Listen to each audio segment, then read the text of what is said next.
Gangue da Bola.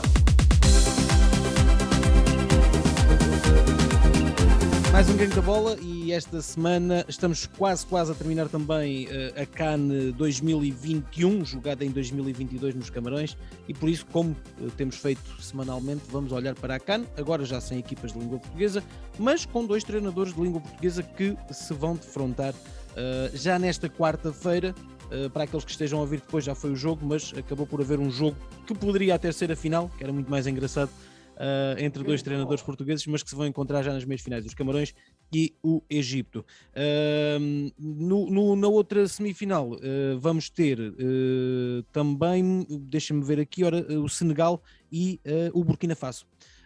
Comigo, como tem sido habitual, tenho o Zeca Marques, ele que tem estado a acompanhar todo este campeonato africano das nações em futebol na África do Sul, para um canal de televisão de língua portuguesa na África do Sul, e por isso mesmo, melhor do que ninguém, ele nos saberá dizer o que é que tem sido este campeonato e esta última semana. A semana passada, quando falámos, já Cabo Verde tinha sido eliminado.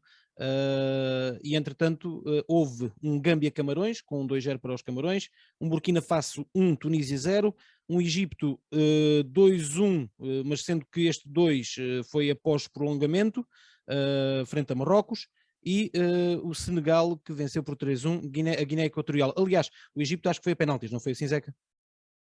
Parece que não, parece que foi no tempo. Foi no prolongamento, então. Foi no prolongamento. Muito bem. O que é que esta última semana nos mostrou em termos de futebol destas que foram estas 8 equipas que jogaram estes quartos de final? Bem, boa noite Pedro, e boa noite aos ouvintes. Sim, o que esta semana mostrou foi que aquelas grandes equipas que não estavam a dar o seu melhor em termos de rendimento, estavam muito abaixo do seu poder, e nós a criticar severamente, nós, a imprensa, porque eles não estavam a corresponder às expectativas, naturalmente. De repente apareceram o Egito, apareceu os Camarões, apareceu o Senegal, que estava a ser uma desilusão completa. A gente até perguntava, mas porquê é que eles ainda conseguiram chegar até aqui, quando estão a jogar tão mal? Mas a verdade é que estão lá. Estão lá porquê? Porque, ao fim e ao cabo disto tudo, Pedro, as grandes equipas, no momento certo, aparecem. E esta é a grande verdade. E faz-me lembrar a história da França em 2018, que foi ao Mundial, ganhou o Mundial, sem jogar muito. Portugal em 2016, com 3 empates, também sem jogar muito, também conseguiu. 3 empates, aliás, mesmo na fase de grupo, mesmo na fase a eliminar, penso que só houve um jogo que foi ganho nos 90 minutos. Exatamente. Portanto, e perguntávamos, mas como é que eles conseguem isso? A verdade é que é certa, elas estão lá, porque as grandes equipas, no momento certo, os jogadores vão encontrar a inspiração que eles precisam. E eu vi o último jogo do Egito contra a Tunísia, ou contra o Marrocos, Foi um grande jogo, e o Salah apareceu os colegas, o Salah marcou, deu a marcar, foi uma grande exibição de um Egito que até agora estava a desiludir. E o Marrocos, até àquela altura, estava a ser uma das melhores equipas neste torneio. Portanto, vimos isto. Senegal, 3 golos no jogo. Nunca tinha marcado. Burkina Faso tem sido uma equipa que, sem dar muito a falar, tem a sua consistência. Essa que é a grande verdade. É uma equipa que joga jogo, vai criando o seu ritmo. É o underdog destes 4? Eu acho que sim, sinceramente acho que sim. Amanhã temos o Egito, Camarões, vai ser um teste fantástico para os 2 treinadores portugueses, o Tony Conceição e o Carlos Queiroz. Eu acredito que a equipa da casa, com um empurrãozinho, porque infelizmente isto acontece aqui, as equipas da casa têm sempre esse privilégio de alguma ajuda, poderão ganhar, e amanhã vai ser o teste, porque o Egito não tem outra opção. Amanhã é o mata-mata, e depois no dia seguinte, no mesmo dia, desculpa, Senegal contra o Burkina Faso. Portanto, também é um grande teste, porque são 2 equipas que não estão no seu melhor, mas estão nesta fase, e portanto, naturalmente, vai ser um jogo interessante. Estas equipas, algumas delas estão no lote de equipas que podem estar no próximo Mundial do Qatar, ainda têm aspirações a isso e possibilidades, porque estão no play-off final da fase africana, da zona africana de qualificação. Falo, por exemplo, de Camarões, de Egito, o Senegal, penso que Marrocos, e não sei se a Tunísia estará também nesse lote de equipas que podem ir ainda ao Mundial. Acaba por ser aqui também, digamos que uma montra para aqueles que na Europa e nos outros pontos do mundo já estão qualificados e podem começar aqui a estudar também um bocadinho estas equipas que lhes podem calhar em sorte nos seus grupos para esse Mundial do Qatar. Exatamente, e nada melhor que estes próximos 2 jogos, porque estes 2 jogos são muito a sério, são jogos para já eliminar e a seguir logo para ganhar. Portanto, é o tudo ou nada. Em termos de competição, quando queremos avaliar um adversário, não há nada melhor que nos jogos destes. E, portanto, eu acho que vamos ter esta verdade desportiva nestes últimos 2 jogos. E é interessante que falamos nas 2 equipas, porque as 4 estão nessa fase do Mundial. Também estão nesta fase de chegar à final O da Burkina Faso época. também. O Burkina Faso também. Portanto, Burkina, temos aqui as 4 melhores equipas em termos do continente do africano, continente africano, atualmente. 4 das melhores equipas, sem dúvida. Exato, exato. Dois portugueses vão se defrontar quando algumas pessoas ouvirem este programa, este podcast. Esse jogo já aconteceu. De qualquer maneira, não deixa de ser algo de assinalar e de importante. Dois treinadores portugueses numa meia final de uma grande competição de seleções a nível continental. Mais uma vez a destacarem-se os treinadores portugueses e um deles, de certeza absoluta, que vai estar na final. Exatamente, absolutamente, Pedro. E é interessante, eu acho que é inédito ter dois treinadores portugueses nesta altura. Normalmente são os treinadores franceses que chegam a esta fase, ou alemão. Normalmente francês e alemão chegam a estas fases. Temos aqui no continente africano muitos treinadores franceses. Desta vez, felizmente para nós, temos 2 treinadores portugueses e um vai certamente à final.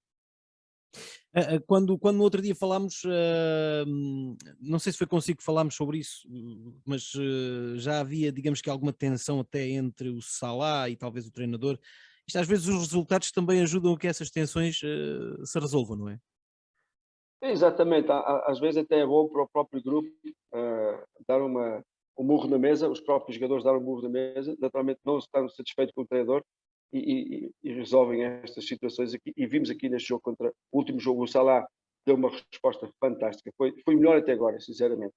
Assim, ouvimos estes zunzuns com o Carlos, já não é nada fora do seu lugar, naturalmente. Ouvimos isto também quando estava à frente da seleção portuguesa.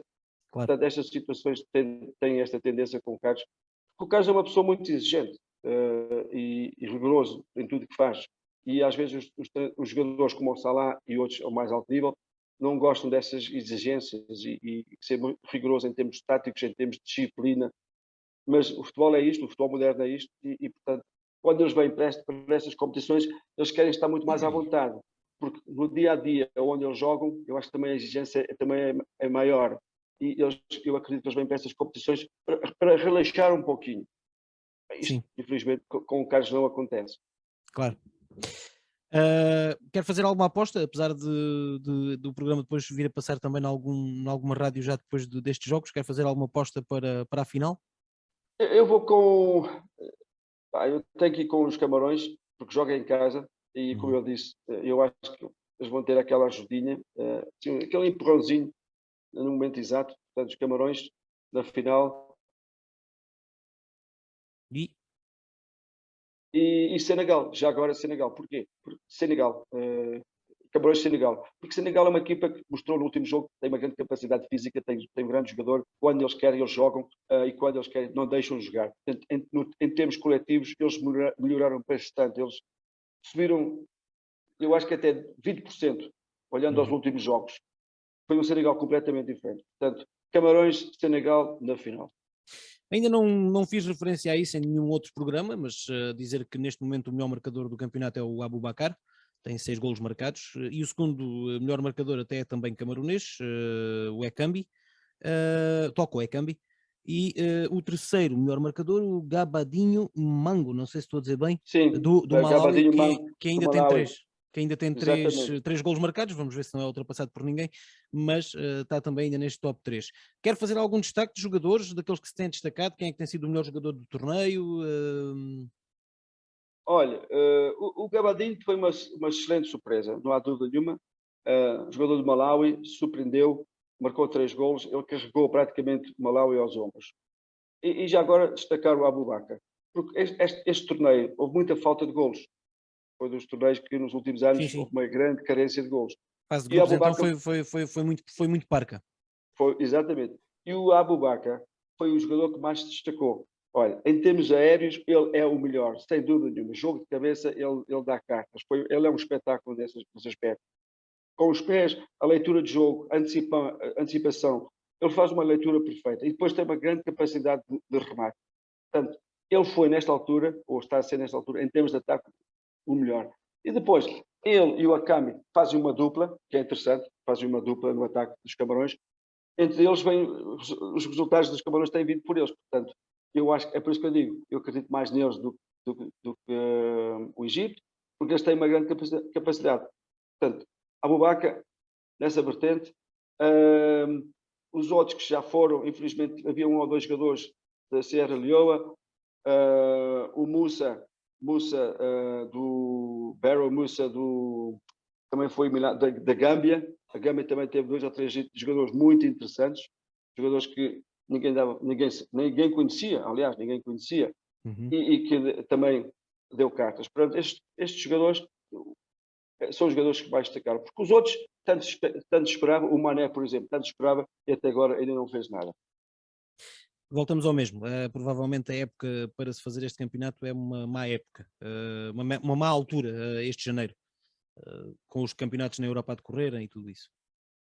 Sim, não há dúvida nenhuma. E já se fala nisso. Eu, por acaso, tive a oportunidade de falar aqui com colegas da Nigéria que estão a comentar no canal inglês e eles dizem que metade dos jogadores da Nigéria estavam desesperados para voltar. Eles não querem estar nesta competição.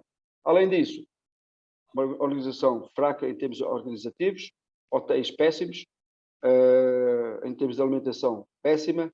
Portanto, além dessas coisas, adicionar todos estes fatores, quem é que quer estar no AFCON? Ninguém, praticamente. Os melhores jogadores não gostam de estar. Repare que a Gâmbia tinha 6 jogadores a dormir num quarto, 2 numa cama, numa altura em que se falava de Covid. Quer dizer, isso é ridículo, não é? A Serra Leoa, Covid, 3 guarda-redes, não pôde jogar, teve que ir o jogador para a baliza. São estas fantasias que eles continuam a fazer. Portanto, é por isso que os jogadores não querem estar cá, não querem estar presentes naturalmente. E depois é um continente, e ainda hoje nos chegam notícias de mais uma tentativa de golpe de Estado na Guiné-Bissau. São países que politicamente, socialmente, também muitas vezes os jogadores sentem, mesmo que não estejam lá a viver, sentem aquilo que se passa nos países deles. E chegaram-nos notícias até da Guiné-Conakry, do presidente do país, quase a dizer aos jogadores que não precisavam de lá meter os pés por causa da representação que tinham feito do país. Tudo isto mexe com o jogador e dá menos vontade ainda, imagino eu, às vezes, se calhar até de representar a seleção. Eu acredito. Olha, você está a falar da Guiné, Burkina Faso também, tentativa de golpe de Estado, ontem. Portanto, lá parece Disneyland. É o dia a dia, é o dia a dia. É o dia a dia, exatamente.